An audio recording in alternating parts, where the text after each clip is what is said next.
صلو علی الحبیب صلی اللہ تعالی علی محمد صلی اللہ علیہ وسلم۔ میٹھے میٹھے اسلامی بھائیوں اور مدنی چینل کے ناظرین، قیامت نے آنا ہے،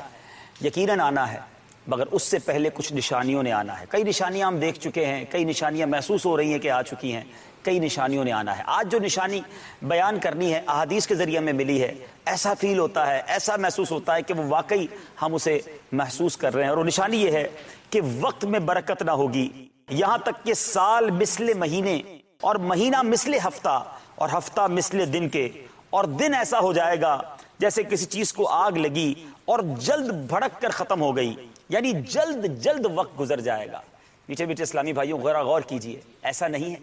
ایسا لگتا ہے کہ سالوں پرانی بات ابھی تو ہوا تھا، ارے اس کو تو ابھی کچھ ہی دن ہوئے ہیں، مگر پتہ چلتا ہے کئی سال ہو گئے۔ ہمیں اب بھی کئی ایسے معاملات ہیں جو ہمارے ساتھ بڑی تیزی سے گزر رہے ہیں، عمریں بڑی ہو رہی ہیں، پتہ ہی نہیں چل رہا کہ وقت کیسے گزر رہا ہے۔ ذرا غور کریں کتنی تیزی سے وقت گزر رہا ہے، اور یہ قیامت کی نشانی ہم اپنی آنکھوں سے فیل کر رہے ہیں کہ سال مہینوں کی طرح، مہینے ہفتوں کی طرح، اور ہفتے دنوں کی طرح، اور دن ایسا لگتا ہے کہ شروع کب ہوا اور ختم کب ہو گیا۔ لیکن اس قیامت کی نشانی سے سمجھنا کیا ہے کہ اسی طرح تیزی کے ساتھ، اسپیڈ کے ساتھ ہم اپنی موت کی طرف جا رہے ہیں۔ آپ نے برف بیچنے والے کو دیکھا ہوگا، جو برف بیچتے ہیں نا، آئس، وہ بہت جلدی کرتے ہیں کیونکہ برف پگھل رہی ہے، نہیں بیچیں گے تو ختم ہو جائے گی۔ بالکل اسی طرح ہماری زندگی بھی برف کی طرح پگھلتی چلی جا رہی ہے۔ ہو سکتا ہے کہ ہم سب کے ہاتھ میں، یوں سمجھ لیجئے کہ ہمارے پاس ایک برف کی بلاک ہے، کسی کے پاس 30 سال، 40 سال، 50 سال، ہو سکتا ہے ہماری یہ برف ایک دو دن ہی باقی رہے گا، جو پگھل رہی ہے، اور ہماری زندگی ختم ہو جائے۔ تو خدارا ان لمحات کو جو تیزی سے گزر رہے ہیں اچھے اعمال میں گزار لیجئے، ورنہ ایسا نہ ہو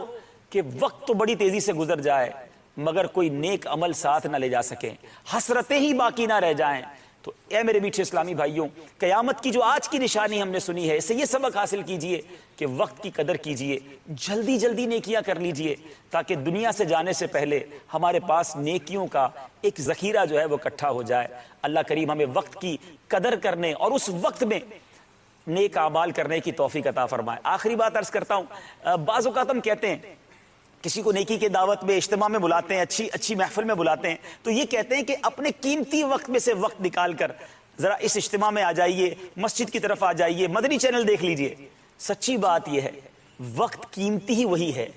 وقت اچھا ہی وہی ہے جو اللہ اور اس کے رسول کے ذکر میں گزر جائے، جو اس کی عبادت میں گزر جائے۔ تو اگر آپ بھی اپنے وقت کو قیمتی بنانا چاہتے ہیں تو اس میں قرآن پاک کی تلاوت کر کے، ذکر و اذکار کر کے، نمازیں پڑھ کے، نوافل پڑھ کے، اللہ کی عبادت کر کے اپنے وقت کو قیمتی بنائیے۔ کوئی گل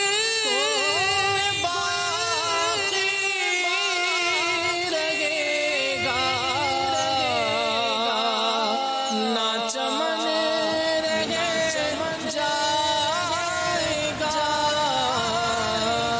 پر رسول اللہ کا دین حسن رہ جائے